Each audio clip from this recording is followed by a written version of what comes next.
बिस्मिल्लाहिर्रहमानिर्रहीम। अस्सलाम वालेकुम। आप देख रहे हैं हालात। मैं हूं सईद चौधरी। इस वक्त इंटरनेट की सर्विस बंद है, इसलिए कोशिश करूंगा कि ये मुख्तसर व्लॉग करूं ताकि मोबाइल फ़ोन के ज़रिए ही इसको अपलोड किया जा सके। खबरें बड़ी अहम हैं। एक तो ये कि जनाब फैज़ अमीर साहब जो हैं वो आईएसआई ने अपनी तहवील में ले लिए हैं। अब उनके साथ क्या हो रहा है? और दूसरी खबर है, बहुत बड़ी खबर है कि पाकिस्तान के security adviser general Asim Malik और भारत के सिक्योरिटी एडवाइज़र के दरमियान, अजीत डोभाल के दरमियान राब्ता हुआ है। ये राब्ता कहाँ हुआ, कैसे हुआ और इसमें अजीत डोभाल ने क्या मिन्नत तरला किया है और हमारी तरफ से क्या जवाब दिया गया है?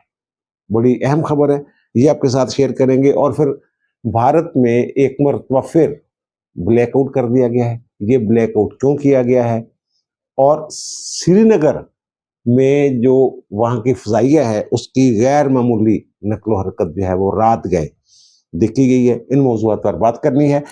लेकिन एक अच्छी खबर है, मैं कई दिनों से कह रहा हूँ कि ना अफ़गानिस्तान के साथ हमारे मामला ठीक हो रहे हैं और वो फितनतुल खारिज जो है उसके ऊपर से हाथ उठा रहे हैं अफ़गानिस्तान वाले, जो हुकूमत है वहाँ की बुरी हुकूमत वो। तो हमारे DGSPR ने भी ये कहा था जनाब अफ़गानिस्तान हमारा भाई है, बरादर इस्लामी मुल्क है। तो जब ये हमारे वज़ीर ख़ारजा गए थे चीन में और इनके वज़ीर ख़ारजा भी अफ़गानिस्तान के भी चीन में गए थे और फिर सह मुल्की कॉन्फ्रेंस हुई थी वहाँ, तो उस वक्त उन पे वाज़ेह कर दिया गया था भाई अमन न रहो, बंदे बन के रहो।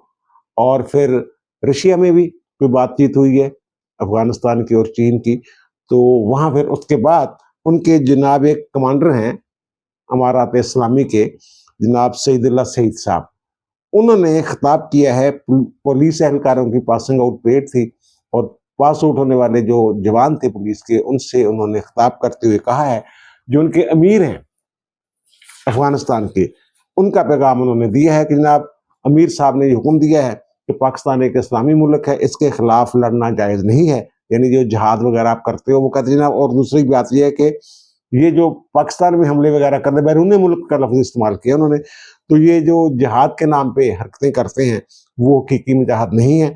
और फिर वो कहते हैं कि जनाब जो जिहाद है उसकी इजाज़त जो है या हुक्म जो है वो रियासती अमीर ने देना होता है, उसका इख्तियार है और ये किसी फ़र्द का इख्तियार नहीं।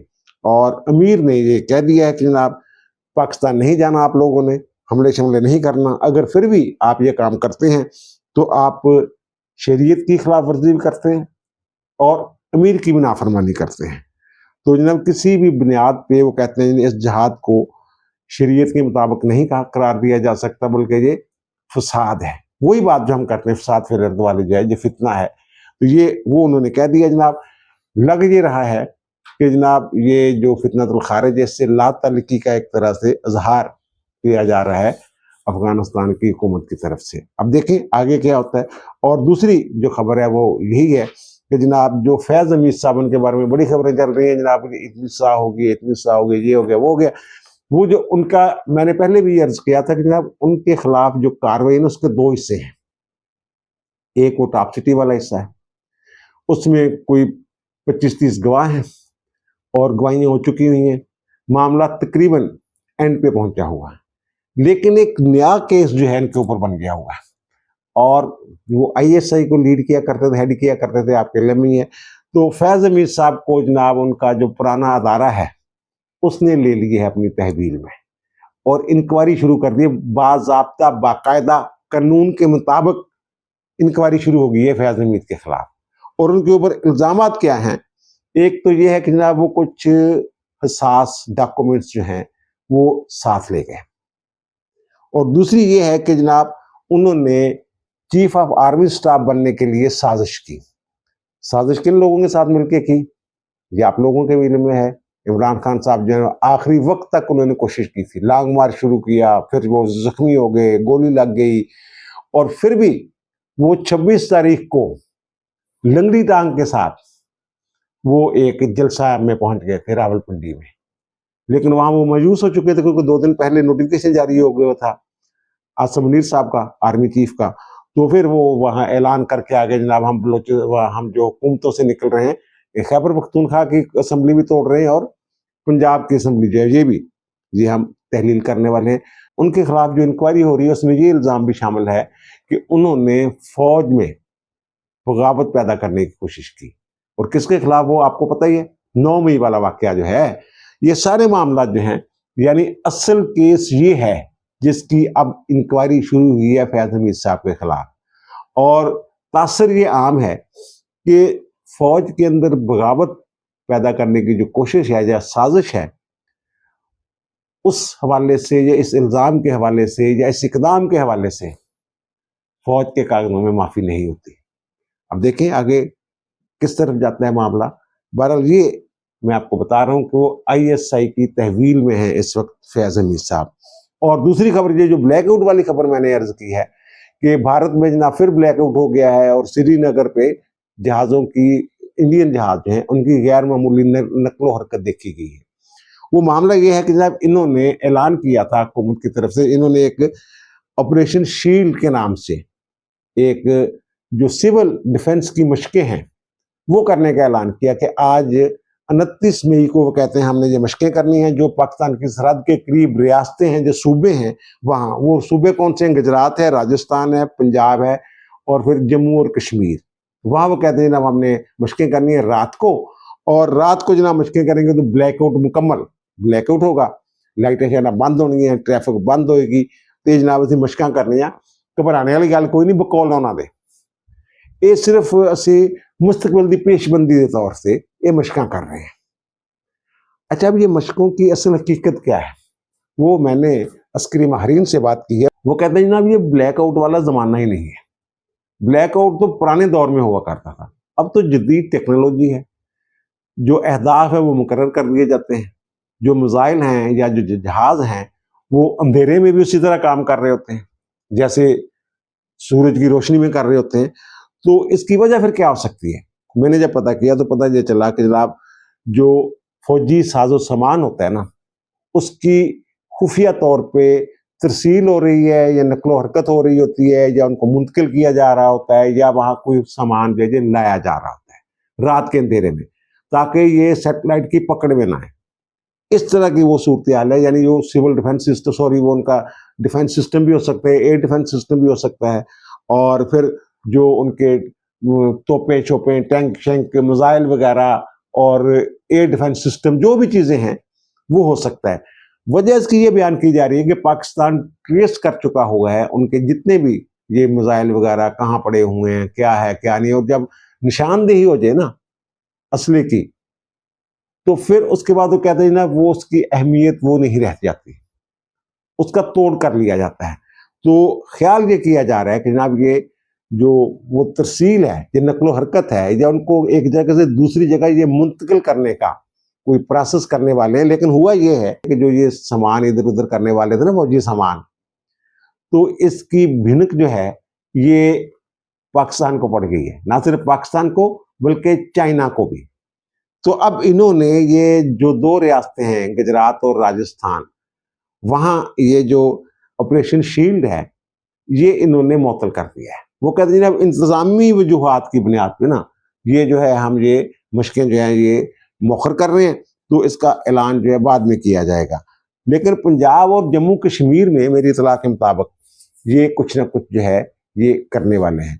और रात 12 बजे के करीब ये खबर आई है, मुझ तक पहुंची है कि जनाब जो एयरफोर्स है वहाँ की, भारत की, तो श्रीनगर के ऊपर उसकी गैर मामूली नकलो हरकत जो है वो देखी गई है। इस नकलो हरकत पर पाकिस्तान की तरफ से पूरी नज़र रखी जा रही है और हमारी मुतलका फोर्सेस जो हैं वो अलर्ट हैं, और ख्याल ये है कि वो कोई शैतानी करने की या मुहिमजोई करने की कोशिश नहीं करेंगे। लेकिन बहरहाल ये रात गए तक वहाँ एयरफोर्स की जो नकलो हरकत है वो गैर मामूली तौर पे वो नकलो हरकत जो है वो देखी गई है। और फिर मोदी साहब जो है वो मेरा ख्याल है कि पूरे ही पागल हो गए हुए हैं, मैं समझ रहा था आधे पागल हैं। उन्होंने जनाब अपने रवाबत जो हैं, तजारती रवाबत तुर्की के साथ भी तोड़ दिए हुए हैं, अजरबैजान के साथ भी तोड़ दिए हुए हैं, बांग्लादेश के साथ भी तोड़ दिए हुए हैं।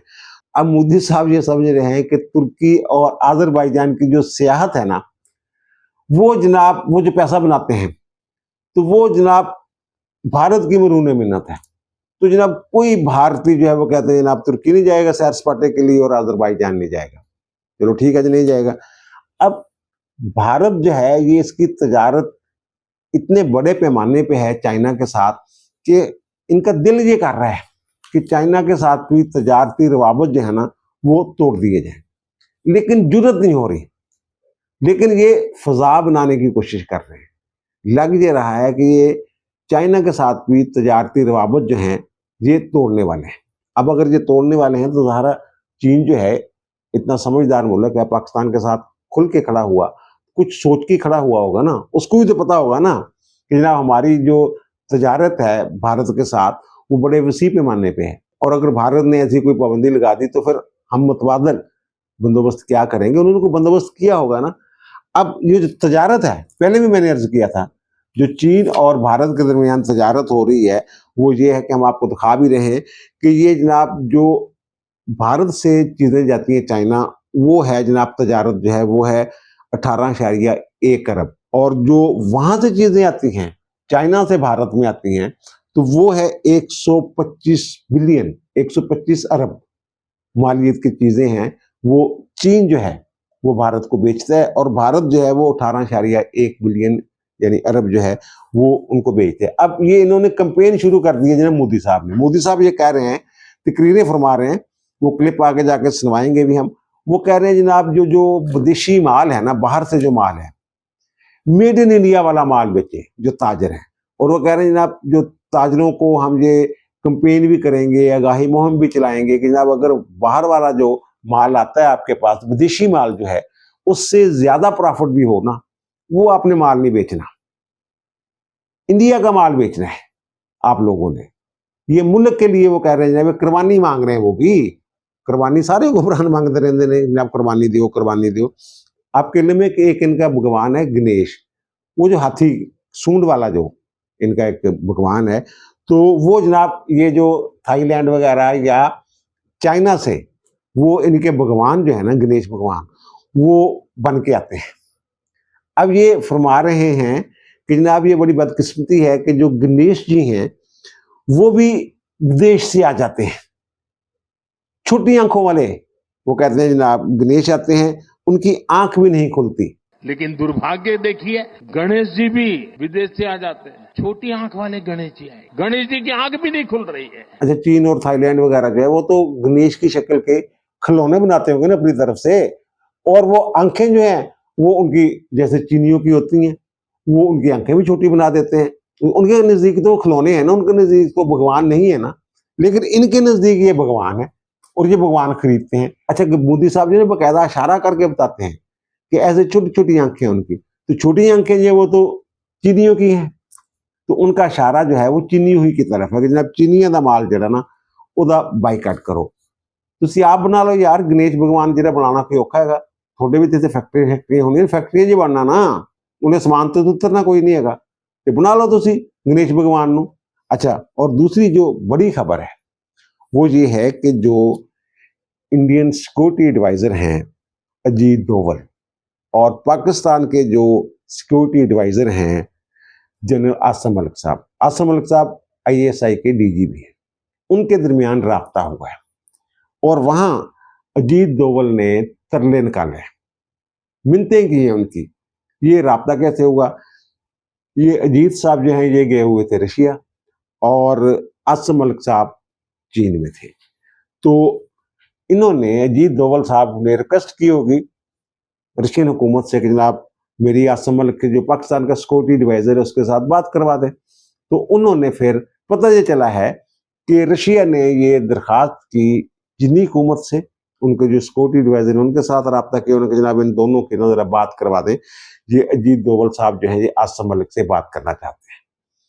तो ये बात जनाब वीडियो लिंक के जरिए ये बात हुई है दोनों की, और बताया जा रहा है कि जनाब 45 मिनट और 21 सेकंड की ये गुफ्तगू थी, और इसमें जनाब उन्होंने अजीत साहब जो हैं उन्होंने ये रिक्वेस्ट की कि जनाब जो आपकी फौजें हैं ना हमारे मुख्तलिफ इलाकों में घुस आई हुई हैं, तो वो जनाब 22 अप्रैल वाली पोजीशन पे वापस चली गए।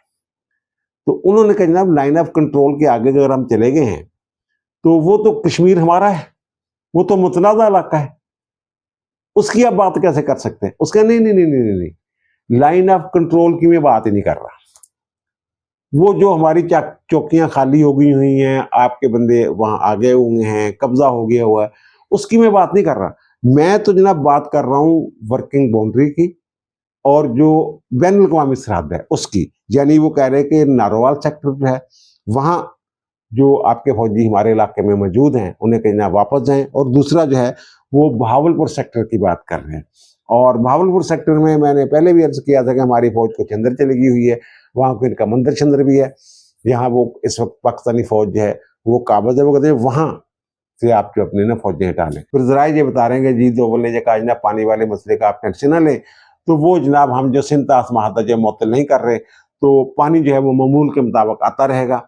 तो उन्होंने कहा कि जो बातें कर रहे हैं जनाब, सरहद जो है आगे हमारी फौज से लगी हुई है, ये वापस बुला लें, बैनुल अक़वामी सरहद वर्किंग बाउंड्री जो है वहां से। और पानी वाली जो बात कर रहे हैं वो कहते हैं कि जनाब आप ये पूरी दुनिया के सामने सरेआम बात करें और ये लिख के दें। उसने कहा जनाब सरेआम बात करना तो बड़ा मुश्किल है, ज़ाहिर है सियासी मामलात हैं मोदी साहब के, मोदी साहब तो बड़ी बढ़के मार रहे हैं ना, उनका मीडिया भी बढ़के मार रहा है। तो उन्होंने कहा फिर नहीं, या लिख के दें फिर सोचा जा सकता है। और फिर कहते हैं जनाब वो हम जो कश्मीर वाला मामला है वो हमारा आपसी मामला है, आपस में मिल बैठते हैं देख लेते। उन्होंने कहा नहीं, जो मैं कह रहा था ना ये चीन जो है उसने बाज़ाब्ता तौर पर रिक्वेस्ट की है कि जनाब मैं भी इसमें फ्रीक हूँ। उनका जनाब आप दो फ्रीक नहीं रहे इसमें, एक तीसरा फ्रीक भी है और वो चीन है। तीनों बैठेंगे तो बात होगी। तो फिर जनाब वो बातें जाती होती रही, तो उन्होंने कहा जनाब आपकी दोगली पॉलिसी है। हमारे जो आसम मलिक साहब हैं उन्होंने उनको कहा कि आप कहते कुछ हैं करते कुछ हैं, और बंद कमरों में आप जो बात करते हैं तो बाहर जाके आप मुकर जाते हैं। और पता ये चला है कि 1971 का भी उन्होंने वो को हवाला दिया कि 1971 में आप लोगों ने बंद कमरे में हमारे साथ बात की थी, माहदा हुआ था, लेकिन फिर आपने हमें वो सरेंडर करवाया पलटन ग्राउंड में बाकायदा। तो वो कहते हैं जनाब अब ऐसा नहीं होना। तो फिर दूसरी आखिरी बात जो उन्होंने की है, तो उन्होंने कहा ठीक है जनाब ये फिर ठीक है मैं बात करता हूँ, फिर बात करूंगा आपके साथ। उन्होंने गल गुल करने की जरूरत नहीं मेरे नाल, ते तुसी जनाब अगर हुण गल करने वीडियो लेंगे या फोन शांत नहीं होनी गल हुण जिहड़ी है डायरैक्ट दू बदू गल होएगी।